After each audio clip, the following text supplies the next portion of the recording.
Búsquense en Mateo 22, versículo 36 al 40.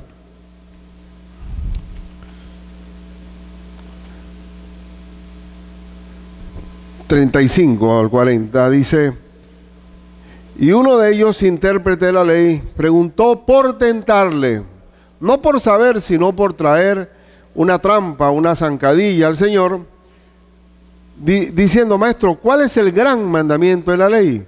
Los judíos se pasaban midiendo cuál sería el mandamiento más riguroso, y ellos llegaron un momento en que se esclavizaron de tantos mandamientos, de tantos rituales, de tanto ceremonialismo,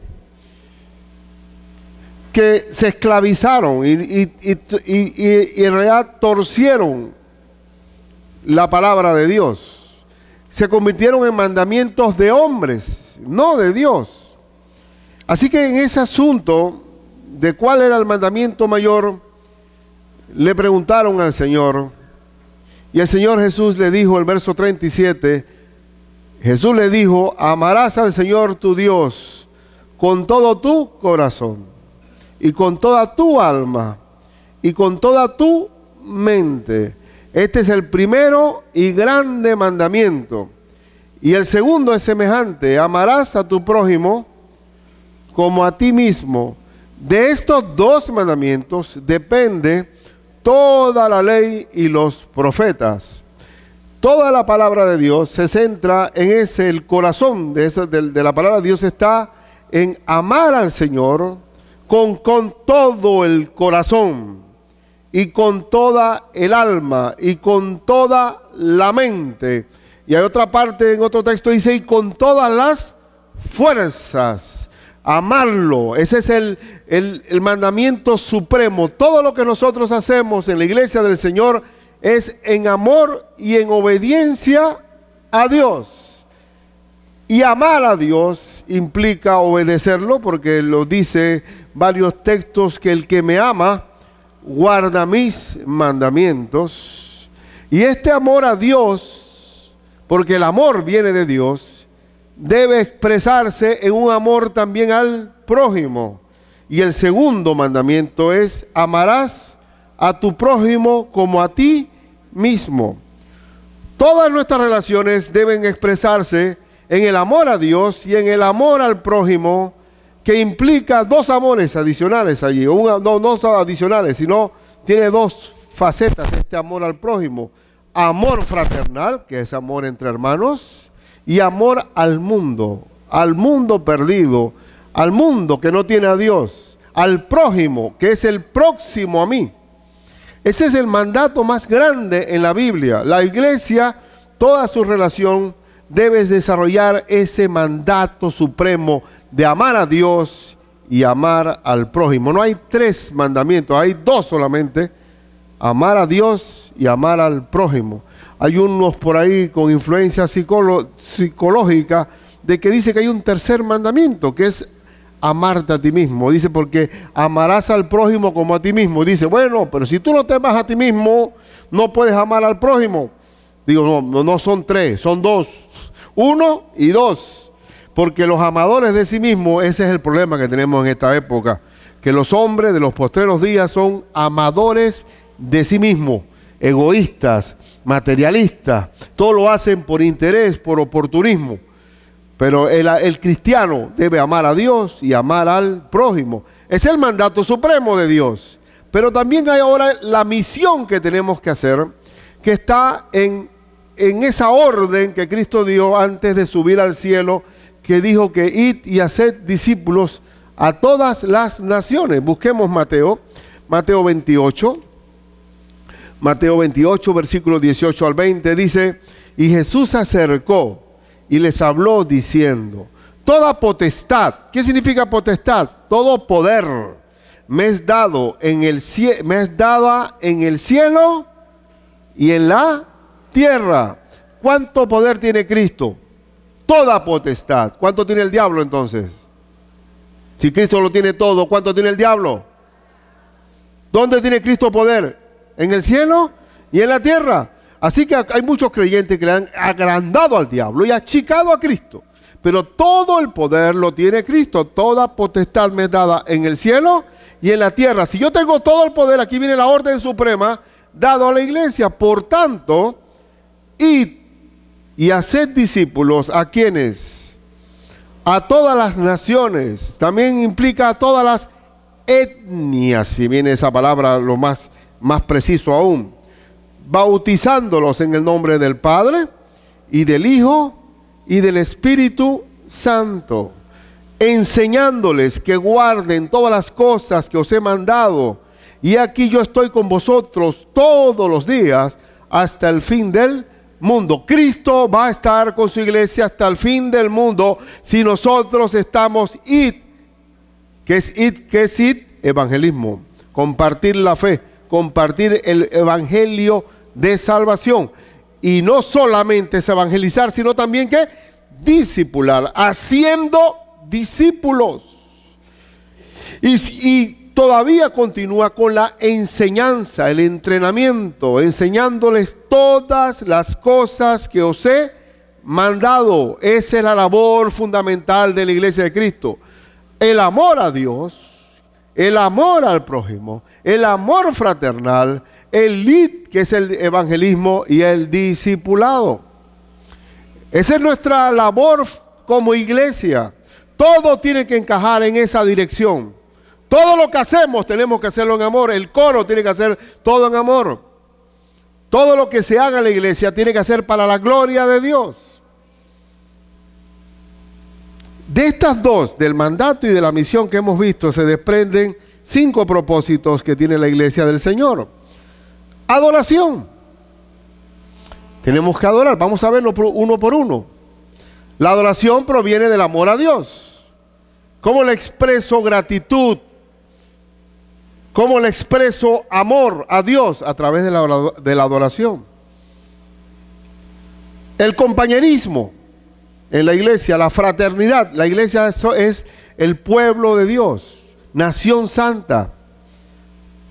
Somos real sacerdocio, pueblo adquirido por Dios por medio de la sangre de Cristo. Tenemos que tener compañerismo entre nosotros. Tenemos que ministrar necesidades. Tenemos que tener evangelismo en la iglesia y tenemos que tener discipulado en la iglesia. Tenemos que tener las 5 componentes de lo que es una iglesia. Y lo vamos a ver uno por uno en cuanto a estos 5 propósitos. Ustedes saben que yo vengo del interior. Toda la vida anduve en bicicleta cuando estaba en la primaria y la secundaria. Y todos lo hacíamos a pie. Cuando vine a la universidad, para mí no era ningún problema ir del trabajo a la universidad a pie. Es más, me encantaba caminar. Jugábamos baloncesto, unas birrias de fin de semana enormes. Así que yo tenía ningún problema de peso.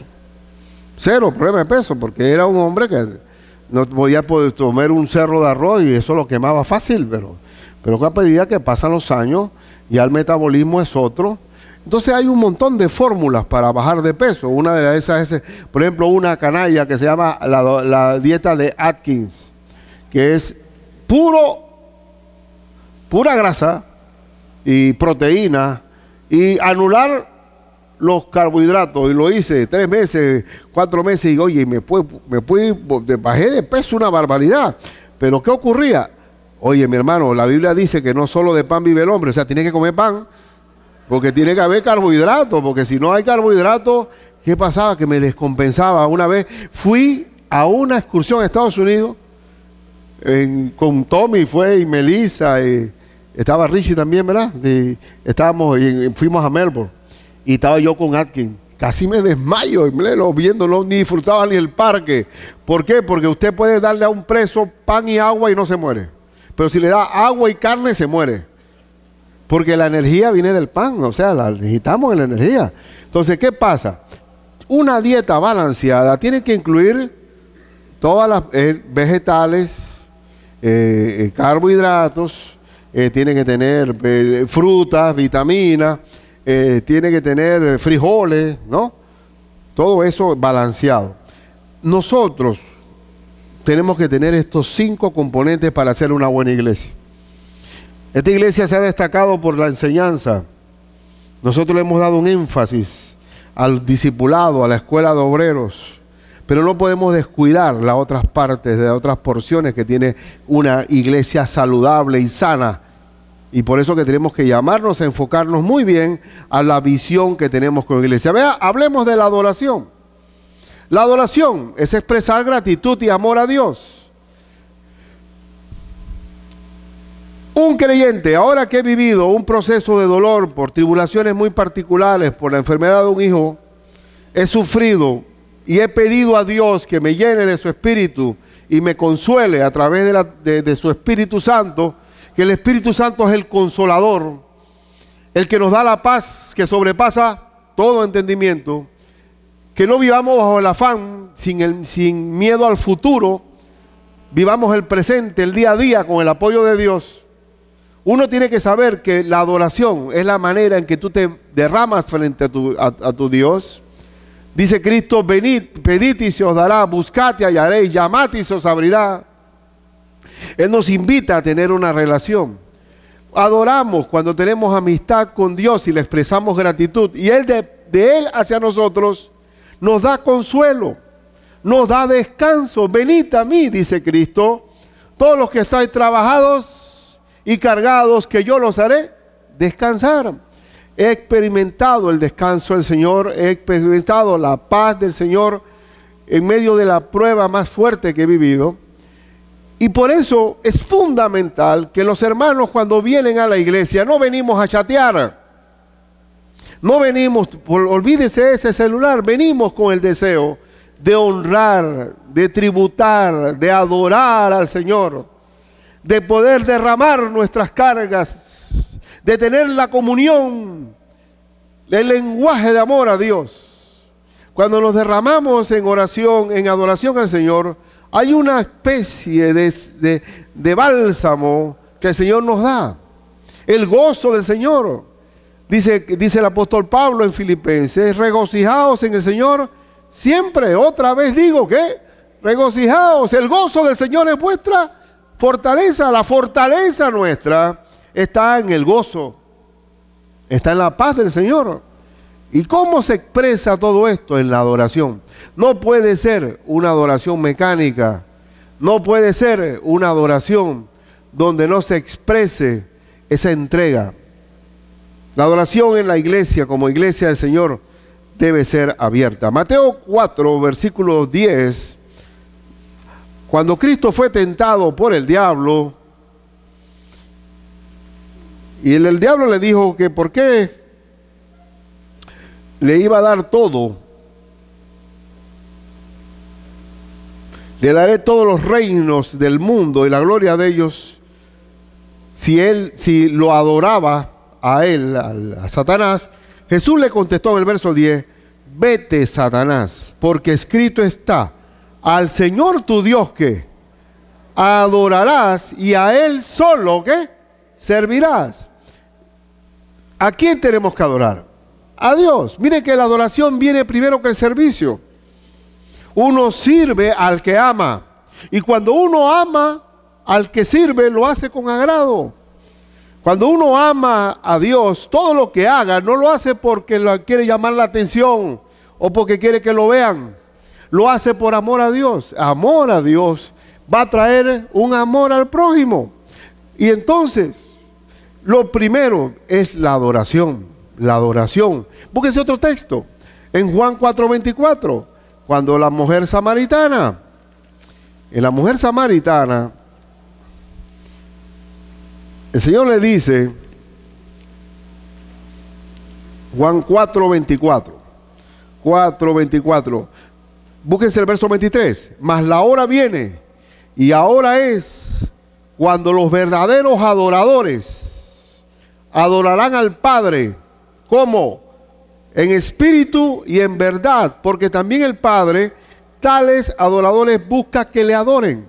Dios es espíritu y los que le adoran en espíritu y en verdad es necesario que adoren. Nosotros adoramos a Dios en espíritu y en verdad y al Padre le agrada. No importa dónde estemos, Dios está allí. Podemos estar caminando en un parque, podemos estar en una playa, podemos estar en la ducha del baño y Dios lo adoramos en cualquier momento donde estemos. La iglesia adora a Dios porque ama a Dios y Dios quiere tales adoradores. Por eso que no entremos, cuando vamos a adorar, por favor, no distraiga, no sea piedra de tropiezo para el que está al lado suyo con un celular o conversando. Venimos a adorar a Dios. Venimos a adorar a Dios. Pero como la dieta de Atkins era un problema, porque hay un sobreénfasis en una cosa, hay algunas iglesias que se enfocan únicamente en la adoración. Y la adoración es el todo en la iglesia. Es el momento de la experiencia divina. Es el momento de estar en el tercer cielo. El momento de donde se habla de clamar, de ayunar, de vivir, de sentir. La palabra clave es sentir, el feeling, lo que yo siento, lo que me palpita el corazón. Y una iglesia enfocada en la adoración dice, nosotros tocamos a Dios, estamos cerquita de Dios. Olvídate, si no tienes las otras componentes de la adoración, del propósito de la iglesia, estamos mal. La adoración es parte de lo que nosotros tributamos a Dios, pero no es el todo. Adoramos a Dios, nos reunimos como iglesia, y por eso que yo quiero, y le he dicho a Papito, le estuve hablando, que adoremos al Señor, que no lo hagamos mecánicamente, que sea una vivencia sincera, espontánea, agradable y libre en este momento. Apocalipsis, si usted busca Apocalipsis 14:7, Apocalipsis 14:7 y 22:9, observe esto, por favor. Apocalipsis 14, versículo 7, dice, diciendo a gran voz, temed a Dios y dadle gloria, porque la hora de su juicio ha llegado, y adorad a aquel que hizo el cielo y la tierra, el mar y las fuentes de las aguas. Dios hizo todo.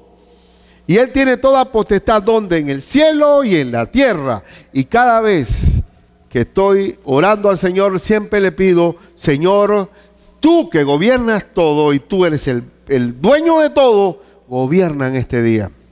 Señor, te adoro, soy tu hijo, soy su siervo, y los amos se encargan de la salud de sus siervos. Te pido tu protección. Capítulo 22, versículos 9.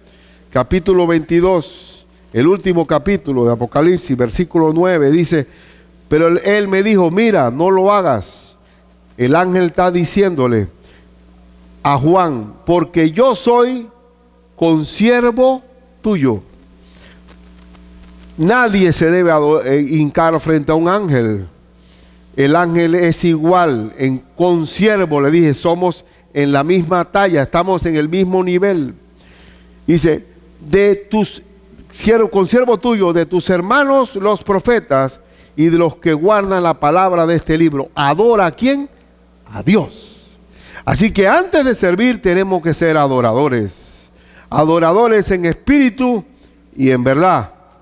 Adoradores que tengan una relación espiritual con el Señor, una adoración personal con el Señor.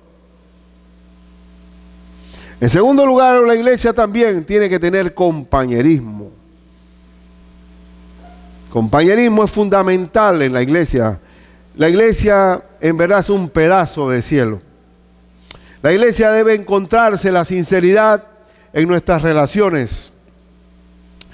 El ejemplo nos lo dio Cristo ahí en Juan 13, versículo 12 al 15, en el Evangelio de Juan,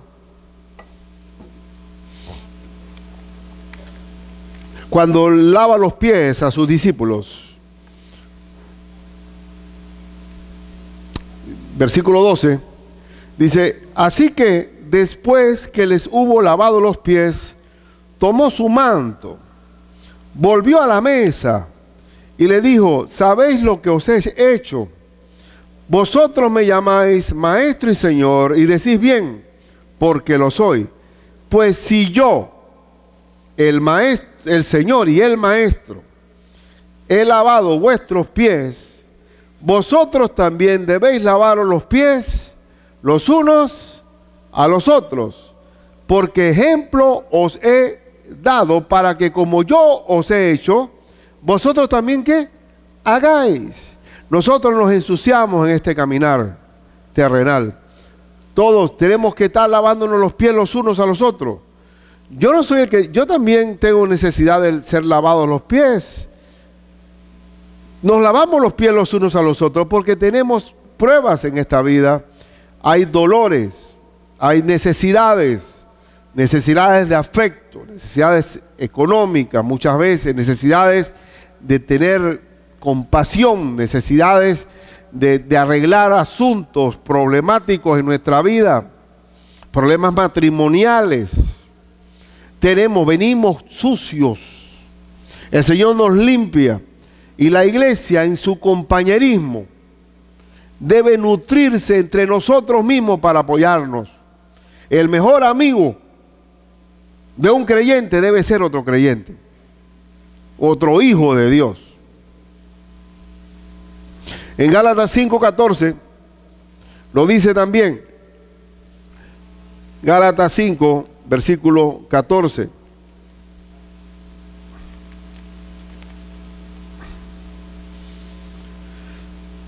Porque toda la ley en esta sola palabra se cumple: amarás a tu prójimo como a ti mismo.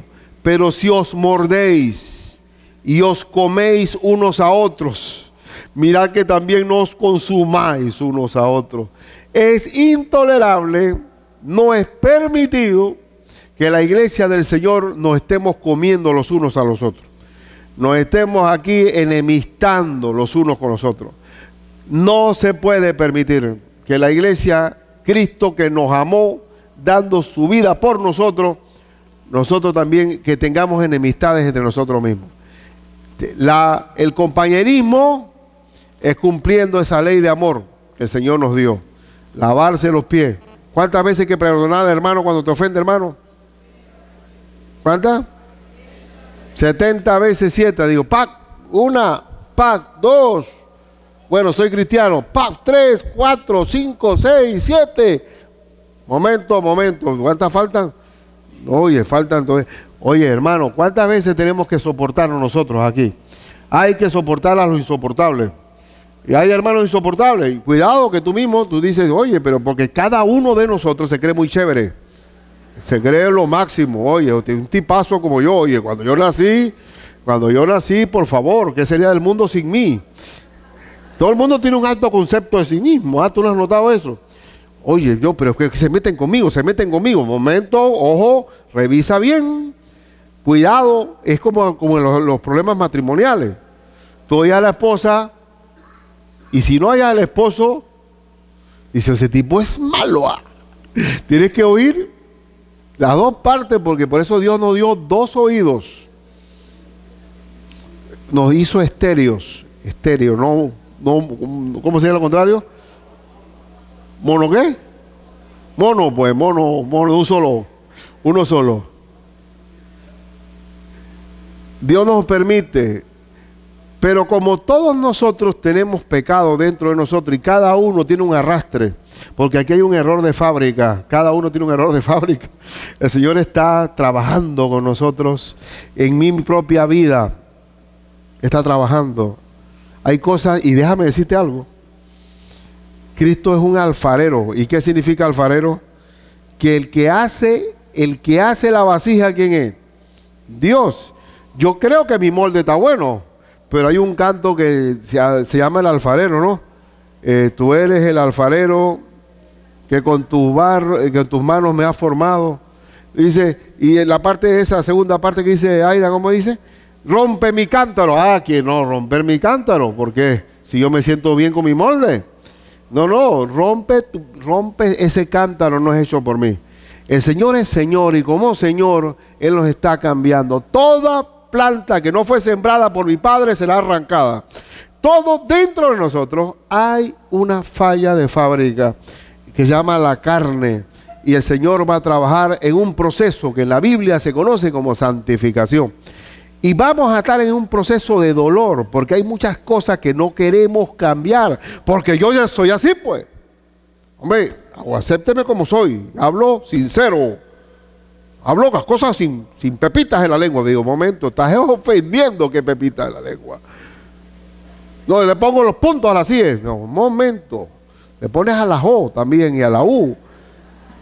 No, hermano, estamos autorizados a hablarnos entre nosotros con un ingrediente adentro que se llama amor. Y el amor me permite hablar amablemente. Como un policía amigo que yo les conté, ¿no? Porque a veces repito los anécdotas, pero me dice, estábamos yo con la policía y había el grupo, y me dice, pastor, yo tengo el problema es que yo hablo muy duro, y hablo traqueado, y hablo de frente, y hablo directo, y la gente se siente conmigo. Eso sí, yo no tengo ningún rencor, ¿eh? Digo, pero es que el que golpea no se cae, el que empuja no se cae, el que se cae es el otro que recibe el golpe, ¿sí o no? Y hermano, ¿cómo tú te llamas? Benigno me llamo, por favor, hombre. Honra más tu nombre, oye. Honra más tu nombre. Pero el compañerismo en la iglesia, nosotros, hermanos, por favor, sé que va a haber hermanos que el hermano más maduro tiene que soportar, dice el apóstol Pablo, la flaqueza de los más débiles. Y los más débiles, ¿quiénes son? Como esos chiquillos malcriados que están creciendo. Una mamá tiene que soportar que el niño se orine, que llore a cualquier hora, y bueno, la mía no, la mía fue enseguida poniendo disciplina. Yo cuando vi a Richie, ¡se calla la boca! Y, esta mujer es brava, oye, pero mira, el niño quedó arregladito. Pero nosotros tenemos que soportarnos los unos a los otros, orar los unos por los otros. Tenemos que se llama el compañerismo. Los americanos lo llaman fellowship. Compañerismo. Estar totalmente entregados en la iglesia debe ser el centro de amor. No existe lugar más amoroso que debe ser la iglesia del Señor. Eso incluye el compañerismo, el orar los unos por los otros. Nosotros tenemos una reunión de oración que estamos orando por gente que ni conocemos. Como la lista cada día está aumentando, digo, oye, ¿quién es este? Digo, bueno, es un hermano, hay que orar por lo que dice ahí. Ore por mi hermano, ore por mi mamá enferma, ore, y a veces no nos conocemos. Pero orar significa amar. La iglesia está para suplir necesidades. Miren el caso de Hechos 2, 42 47, Hechos 2. Hechos 2, 47. 2, versículo 47. Y sobrevino temor a toda persona, y muchas maravillas y señales eran hechas por los apóstoles. Todos los que habían creído estaban juntos y tenían en común todas las cosas. Y vendían sus propiedades y sus bienes y las repartían a todos según la necesidad de cada uno. Esto era un comunismo, Dios mío. Pero ¿por qué se dio este fenómeno en la iglesia de Jerusalén? Porque ellos esperaban que Cristo iba a venir y que iba a venir a Jerusalén. ¿Y para qué irnos para nuestros pueblos? Y mejor nos quedamos esperando. Y comenzaron a repartir todas las cosas. En este caso se habla de repartir, pero después la iglesia, más adelante se habla de compartir necesidades. Nosotros compartimos, no repartimos. Pero aquí se veía la sencillez de esta gente. Y dice, y perseveraban unánimes cada uno en el templo, y partiendo el pan en las casas, comían juntos con alegría y sencillez de corazón, alabando a Dios y teniendo favor con todo el pueblo. Y el Señor añadía cada día a la iglesia los que habían de ser salvos. Era una iglesia de compañerismo. Hermanos, no hay máscaras con nosotros, no hay hipocresías. Nosotros tenemos en la iglesia diferente gente, de diferentes colores, de diferentes culturas, de diferentes grados de educación. Pero somos hermanos. La iglesia de Cristo es el único gremio en el mundo que une un montón de gente disímil, diferente. Tenemos que tener compañerismo. Una iglesia amorosa, una iglesia fraternal. La palabra fraternal cabe aquí, que es amor de hermano. Esa ciudad, Filadelfia. Filadelfia es filos, que es amor, y delfos, hermanos. Amor de hermanos. No sé si Filadelfia cómo andará, si habrá amor, pero si no está escrito no hay. La iglesia del Señor es amorosa. Es el amor al prójimo, el amor entre hermanos. Ahora, puede suceder, siguiendo la dieta de Atkins, que alguna iglesia dice, lo más grande que hay en la iglesia es ser amoroso, compañerismo. Una gran mayoría de iglesias en los Estados Unidos es tipo compañerismo. Sabemos el cumpleaños, mi hermano Oscar se sabe el cumpleaños de todos y nos llaman, y si hay alguno enfermo lo visitamos. El pastor ya no es un pastor, es un capellán, tienen que estar encima de todos, y si no lo saluda, se le olvidó el cumpleaños, está en problema. Y esa iglesia no pasa de 200. Siempre se quedan quietecitas ahí porque sufren de una enfermedad que se llama coinonitis. Están tan contentos entre ellos que no quieren tener más nadie. Ellos están felices, visitándose, abrazándose, y el pastor está encima de todo. Ese problema, esa iglesia está desbalanceada porque se metió en un solo ángulo nada más, que es el compañerismo. No sé si me están siguiendo. Ya hemos visto adoración, hemos visto compañerismo. Hay una iglesia que se sienten tan bien, que se sienten compañeros, hermanos. Pero está desbalanceado si solamente nos enfocamos en el compañerismo. El tercer propósito que debemos llenar nosotros es ministrar las necesidades del mundo. Nosotros estamos llamados, así como aquí en esta iglesia, existe un grupo de las Lidias que ha tenido una constancia de ir a la cárcel de menores, de mujeres, y ha habido un trabajo de amor consistente. Mujeres que se han entregado, y ha habido bautismo. Me ha tocado hacer bautismo dentro de la cárcel, en el centro de rehabilitación. Pero hermano, a veces dice no diga cárcel, sino centro de rehabilitación. Es más, nadie rehabilita a nadie. Si no está Cristo, hay un doctorado en maldad. No me vengan que las cárceles rehabilitan. Y nosotros ahí ministrando, hemos estado 5 años, tuvimos con los Nove, llevándole el discipulado bíblico, y compartíamos. Llevábamos todo tipo de necesidades, nos reuníamos en campamento. Cuando vamos a asambleas, la iglesia tiene que tener recursos para alcanzar a los necesitados. En Lucas 10, si uno busca, cuando Cristo habló del amor al prójimo, Lucas 10, búsquenlo, Lucas 10, versículo 25 al 35, dice: y aquí un intérprete de la ley se levantó y dijo, para probarle, maestro, no, este no es, este es, maestro, ¿haciendo qué cosa heredaré la vida eterna? Él le dijo, ¿qué está escrito en la ley? ¿Cómo lees? Aquel respondiendo dijo, amarás al Señor tu Dios con todo tu corazón y con toda tu alma y con toda tu fuerza y con toda tu mente, y a tu prójimo como a ti mismo. Y él le dijo, bien has respondido, haz esto y vivirás, le dice el Señor. Pero él, queriendo justificarse a sí mismo, dijo a Jesús, ¿y quién es mi prójimo? Ya entró a ser teólogo. ¿Quién es mi prójimo? ¿Usted sabe que puede haber personas que viven en la iglesia? Están allí en medio de un compañerismo, estamos adorando a Dios. Hay hermanos que trabajan, alguna hermanita trabajará en una oficina y ella no le habla a ningún mundano impío que está alrededor. Ella tiene el pelo hasta acá abajo, no se pinta y está trabajando en su computadora y no le habla a nadie, pero está orando para que el Dios la cuide. Llega, sale del trabajo y se va a la iglesia a adorar al Señor. Tiene amistad con todos. Ella es su hierro. Ella está en todos los ministerios de la iglesia, pero no conoce a ninguno de los mundanos que está alrededor de ella. Hermano, nos llamó el Señor a eso. ¿Dónde se prende la luz? ¿Dónde se prende la luz? En las tinieblas. Cristo dijo, vosotros sois la luz del mundo. Si hay maldad afuera, ¿por qué no estamos alumbrando nosotros? Si la maldad está multiplicándose en el mundo, es porque la luz de Cristo no está llegando.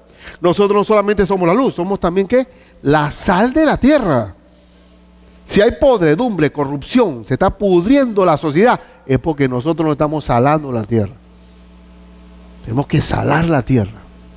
Pero si tenemos nada más compañerismo entre nosotros, cuando Cristo lo criticaron una vez y le dijeron, oye, ese maestro tuyo come con pecadores y publicanos. ¿Se acuerdan? Esa fue la despedida que le hicieron a Leví, a Mateo, cuando se unió al grupo de los 12. Y Mateo, ¿qué era Leví? Un publicano. ¿Y cuáles eran los amigos de Leví? Otro publicano. ¿Y cómo fue la fiesta? Puros pecadores, eran pura gente capos ahí de rebuscadores corruptos. Y además, amigos de corruptos que tenían como amigas prostitutas. Así que esa fiesta, como dice que Cristo, ¿qué hace usted en esa fiesta? ¿Y qué dijo Cristo? Yo vine a qué? A sanar a los enfermos. A sanar a los enfermos, no a los sanos. Y entonces nosotros no podemos encerrarnos en nuestra iglesia, sentir un compañerismo. Y estamos, es verdad, sí o no, que cuando salimos a almorzar, oye, nunca terminamos. Pagamos la cuenta, llegamos y estamos hablando afuera, después llegamos hasta los carros y seguimos hablando. Y oye, no había forma de irnos, porque el compañerismo es tan grande que no queremos, ya queremos irnos a dormir juntos todos nosotros. Pero hermano, hay un mundo afuera que nos necesita. Miren lo que dice Cristo en la parábola del buen samaritano. En Lucas 10, versículo 25. Ya lo dije. Sí, estoy leyendo, todavía estoy leyendo. Respondiendo Jesús dijo, un hombre descendía de Jerusalén a Jericó y cayó en manos de ladrones. Hermano, ladrones siempre ha habido y malos también. El ladrón vino a hurtar, matar y destruir. Y cayó en manos de ladrones, los cuales le despojaron. E hiriéndole, se fueron dejándole medio muerto. Aconteció que descendió un sacerdote por aquel camino y viéndole pasó de largo. Puede haber sido tú, hermano, saliste de un culto y miraste al hombre en la orilla de la carretera, dijiste, borracho. Asimismo un levita llegando cerca de aquel lugar y viéndole pasó de largo.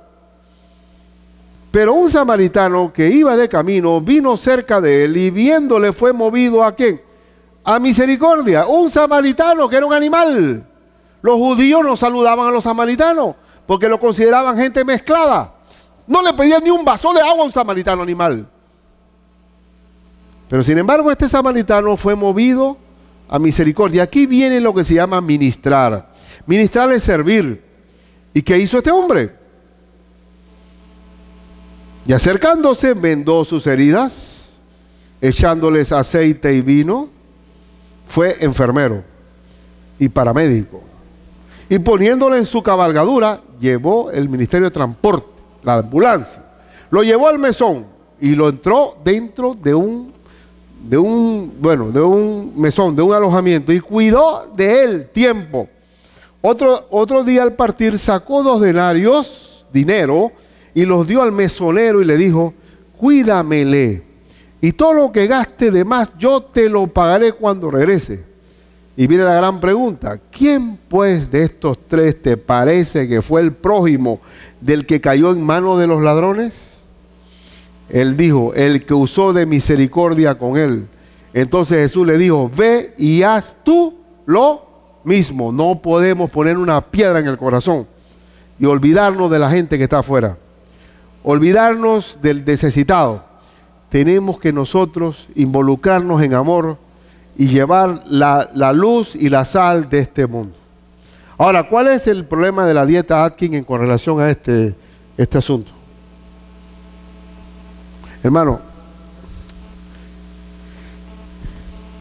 yo fui en mi época de adolescente y aún universitaria, influido por los jesuitas. Eran personas totalmente estupendas. Los sacerdotes que yo conocí fueron personas muy buenas. con una sensibilidad social tremenda. Participé en alfabetización, alfabetizar a iletrados. Hacíamos ollas populares, barríamos calle y en barriadas aseábamos, hacíamos convivencia con gente llevándole necesidades, satisfaciendo necesidades. Un amor al prójimo, pero nosotros mismos no teníamos a Dios primero. Queríamos ser más, dar más amor que Dios, o dar amor sin Dios. Nunca hablamos de Cristo, nunca hablamos de la redención, nunca hablamos de la salvación, pero estábamos envueltos en las necesidades de la gente. En Estados Unidos también usted ve no al aborto, las pancartas, nos oponemos a tal o cual cosa, los activistas políticos, los reformadores, pero nosotros sabemos que la mejor manera de ayudar a la humanidad es ayudándole, no para que nos digan San Ricardo, sino para llevarlos a Cristo Jesús. Nuestro amor a la humanidad debe llevarnos a Cristo Jesús. Y eso es lo que pasaba. Cuando yo me toqué con ellos de nuevo, me llevaron invitado a dar porque participé en la inauguración de un centro universitario que teníamos regentado ahí con el sacerdote, y pasaron más de 2000 estudiantes universitarios por ahí. Y cuando yo llego como creyente, les comparto el evangelio y él mismo se sorprende y me dice, le digo yo a él, mira, tú bien sabes que en el tiempo que tuvimos juntos, yo te amé y te quiero y te sigo amando, pero nunca abrimos la Biblia, nunca nos llevaste a Cristo Jesús. Y eso es quizás lo más importante que uno puede hacer. Porque Ricardo quería salvar al mundo, quería pensar dar su vida a su sociedad, hacer lo mejor por mi país. Pero ni yo, cuando me casé, yo no podía resolver los problemas con mi mujer. Me casé desordenadamente, teniendo un sueldecito de mala muerte.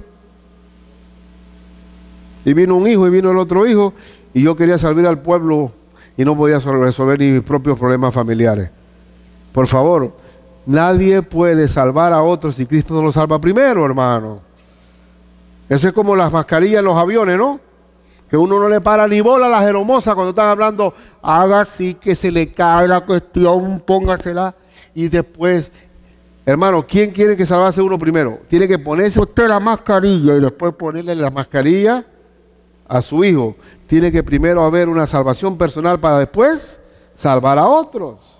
Así que, otra vez, tenemos que adorar, tenemos que tener compañerismo, tenemos que ministrar las necesidades de la gente, pero también viene la parte ahora, la doble, la final. Tenemos que evangelizar.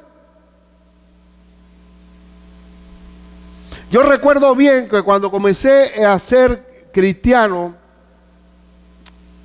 mi hermano Gariyudi, que fue el misionero que me llevó a Cristo, lo primero que aprendí fue a compartir el evangelio. Y yo sí llevé, hermano, gente al evangelio, a los pies de Cristo evangelizando. Yo nada más que digo, buena, ¿cómo estás? Oye, si murieras esta noche, ¿dónde tú irías? Tácate, por ahí mismo. Le compartí el evangelio enseguida compartí el evangelio. Al que yo mirara. Pero ¿qué pasaba? Que cuando la gente lo veía en la iglesia, se perdía el vino nuevo porque no había estructura, no había seguimiento. Y llevaba el evangelio a todo el mundo. Cristo nos dice, id y haced discípulos a todas las naciones. Ese id significa ¿qué? Evangelizar. El evangelio es poder de Dios para salvación. Tenemos que ser evangelizadores. Tenemos que llevar el evangelio. Cada uno de ustedes es un ministro de Dios en el lugar donde estén. Yo fui llevado a Cristo por mi compañero de trabajo. Tú puedes salvar, ser un instrumento de salvación con el compañero que está al lado. Miren lo que dice 2 Corintios 5, 18 al 20. 2 Corintios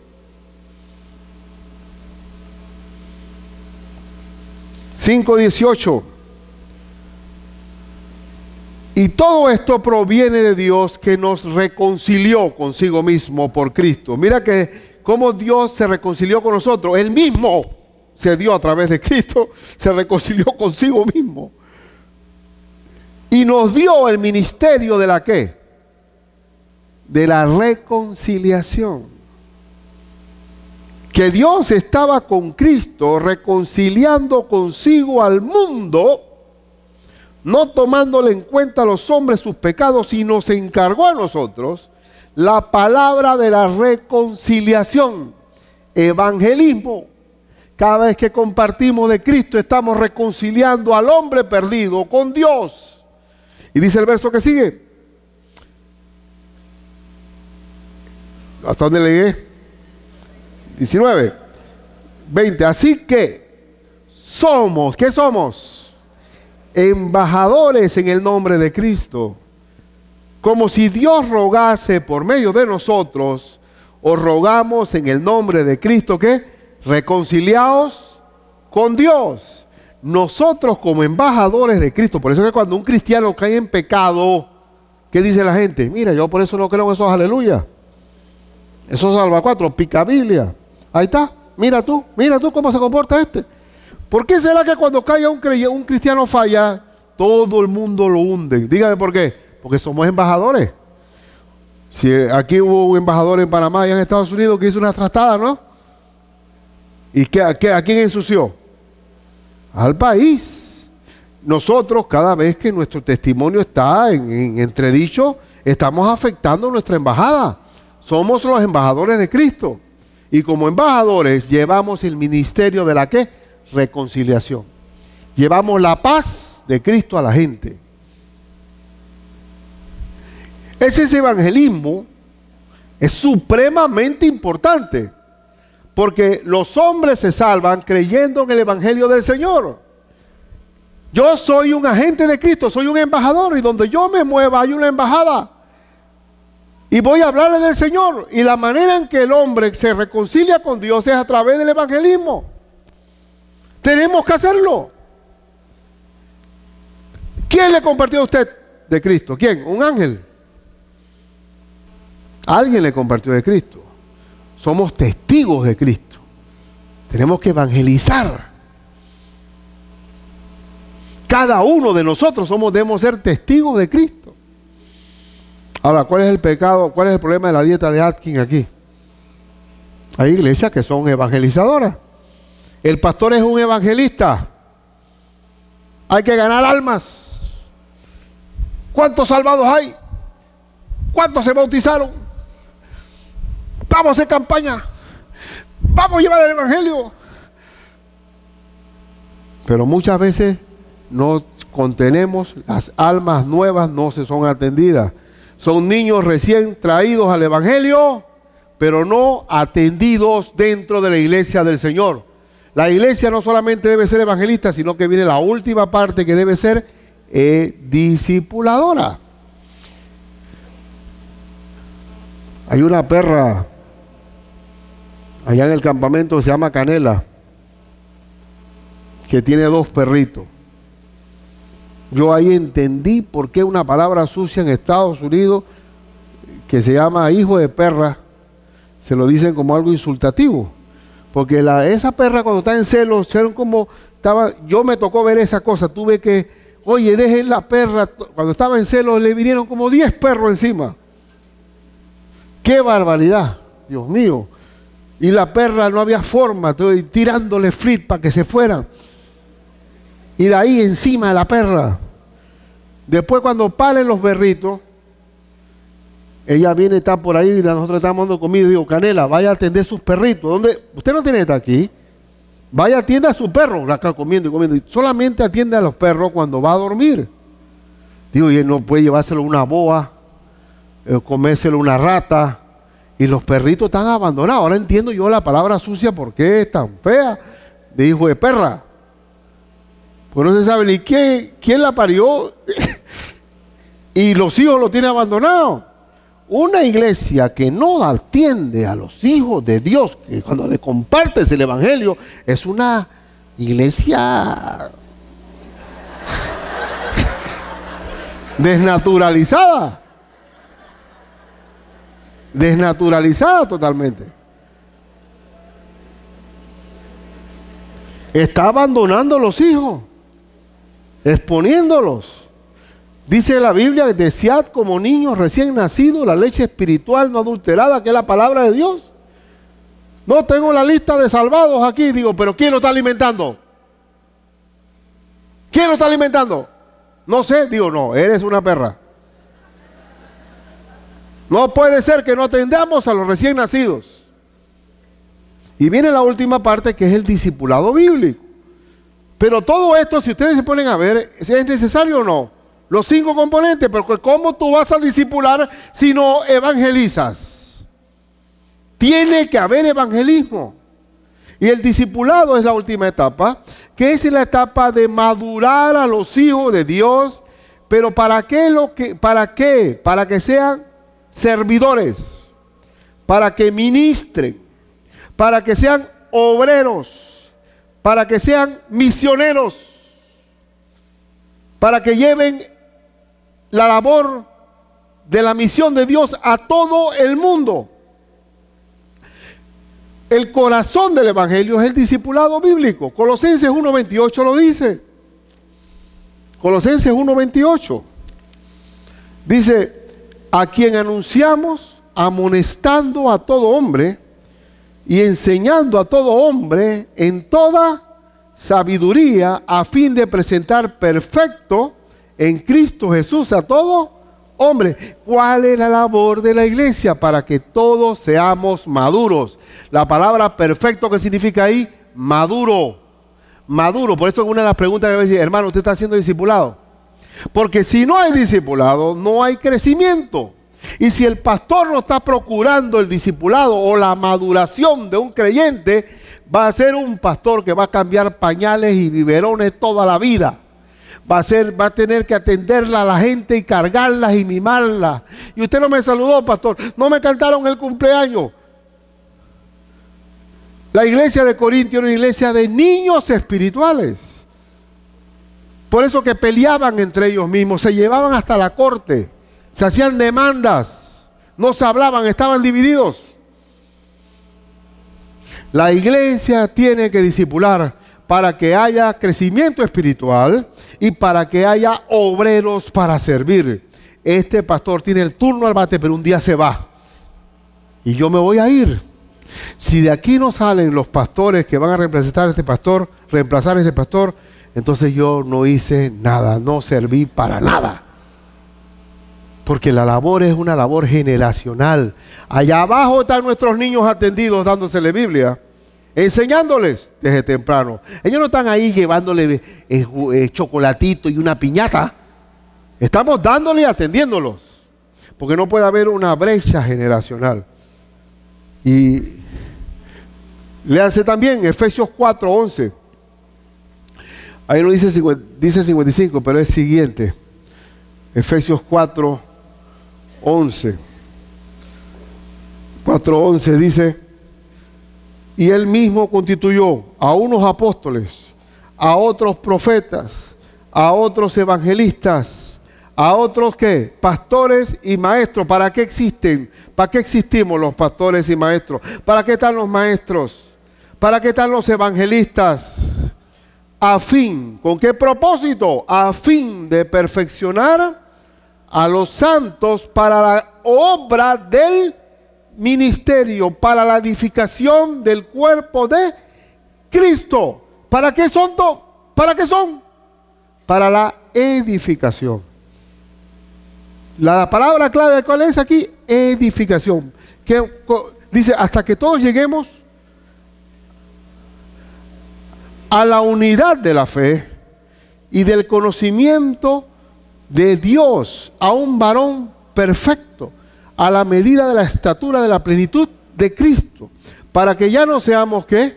Niños fluctuantes, llevados por doquiera de todo viento de doctrina, por estratagema de hombres que para engañar emplean con astucia las artimañas del error. Cuando Cuando no hay formación bíblica, no hay edificación, son unos niños. Al niño se le lleva nada más con un juguete. Usted pone 500 juguetes con 2 niños y están peleando por uno. Los niños son cambiantes. Si el pastor no edifica, no está llevando a la iglesia a la edificación del discipulado bíblico, va a tener que estar siendo un superstar dentro, aquí arriba, con efectos especiales, venir disfrazado, tirarse en una soga para que los niños estén y no se cambien de canal y se vayan para otra iglesia. Eso no es la labor. La labor es que discipular. Ahora, ¿cuál es el problema de Atkins aquí? Ahora estoy haciendo una autoevaluación crítica hacia nuestra propia iglesia. Esta iglesia ha sido enfocada en la edificación. Para nosotros es supremamente importante el evangelio, la enseñanza, el discipulado. Tenemos escuela de obreros. Nosotros somos un salón de clases bíblico. Nuestro enfoque es fundamental. Es más, nos sentimos muy maduros y muy contentos con esta sana doctrina. Pero si usted agarra la iglesia evangelística, también se siente que nosotros somos ganadores de almas. La iglesia de adoración, nadie tiene la experiencia espiritual que yo tengo. La iglesia que está en compañerismo, nosotros nos amamos, somos compañeros de siempre. Todas las iglesias que tienen un énfasis con una desbalance alimenticio se sienten superior. Pero nosotros tenemos que mejorar nuestro evangelismo, tenemos que mejorar nuestra adoración, tenemos que mejorar nuestro compañerismo, tenemos que mejorar nuestro amor al prójimo.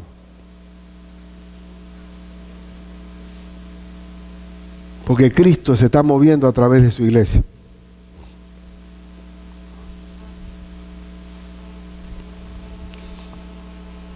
Y yo quiero decirte que tú que estás allí,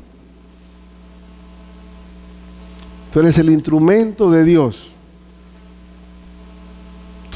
Dios te ha dado dones espirituales a cada uno de los que estamos aquí para servir, para la gloria de Dios.